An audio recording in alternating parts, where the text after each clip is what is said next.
Recuerdo un viaje en lancha con mis padres por el río Magdalena. A las primeras horas de la mañana salimos de casa. Estaba todo en tinieblas. Mamá se tropezó con una vaca que estaba echada a orillas del río. La lancha nos recogió en el cerro de San Antonio. Nos acomodamos en la pequeña embarcación que empezó a moverse de un lado para otro. El río estaba picado. Anunciaron la salida y con una bala larga empezaron a sacarla a aguas profundas. Aceleraron los motores de la lancha y salió disparada, cortando las aguas turbias del río Magdalena, dejando atrás un rastro de espumas blancas. Había una bruma sobre el agua, no se veía nada a esas tempranas horas de la mañana. Ya estaban los pescadores en sus piraguas tirando las redes al río. Llevaban linternas prendidas que a la distancia parecían estrellas reflejadas en el agua. Con mucha destreza tiraban las atarrayas al aire, que se abrían en cámara lenta, besando el agua. Cuando las sacaban, venían preñadas de pescados. La lancha hacía paradas en los pueblos aledaños al río a dejar y recoger pasajeros. En Monpós se montaron unos músicos y empezaron a tocar vallenatos. A orillas del río se veían mujeres lavando ropa. Al escuchar la música empezaron a mover las caderas al ritmo de "Los caminos de la vida no son como yo pensaba, como los imaginaba, no son como yo creía".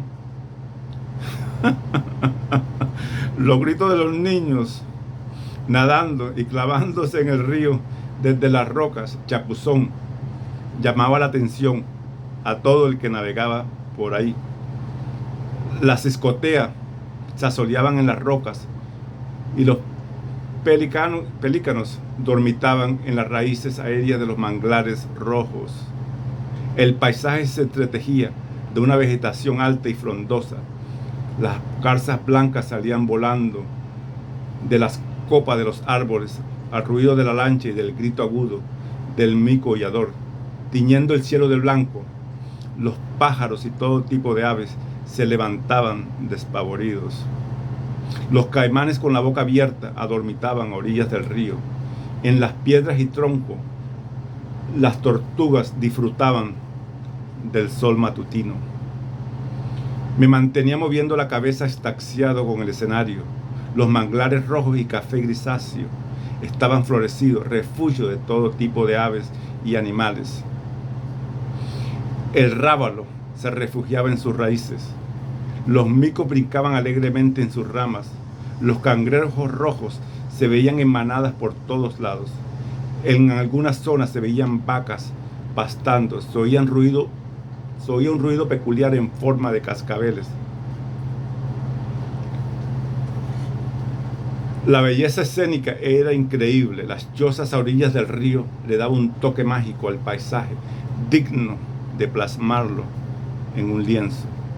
Las campesinas caminaban alegremente, moviendo las caderas, con palanganas llenas de pescados en sus cabezas, seguidas de niños descalzos, agarrados a sus faldas largas. Llevaban niños terciados sus caderas, mamándoles la teta. El halcón se tiraba en picada al río, saliendo triunfal con la presa en el pico. Escuadrones de pájaros y garzas volaban por encima de la barca y al ras del agua. Después de varias horas de navegar por el río ancho y caudaloso del Magdalena, se veían ceibos secos y floridos.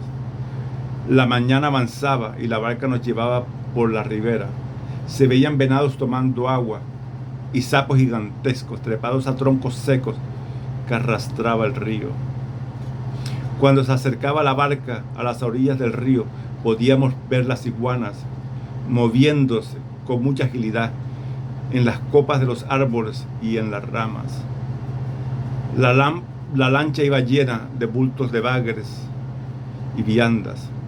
Nos íbamos acercando al cerro de San Antonio. A varios kilómetros de distancia se veía la iglesia, centro cultural, en ese pueblito de mucha fe. No veía la hora de llegar ahí.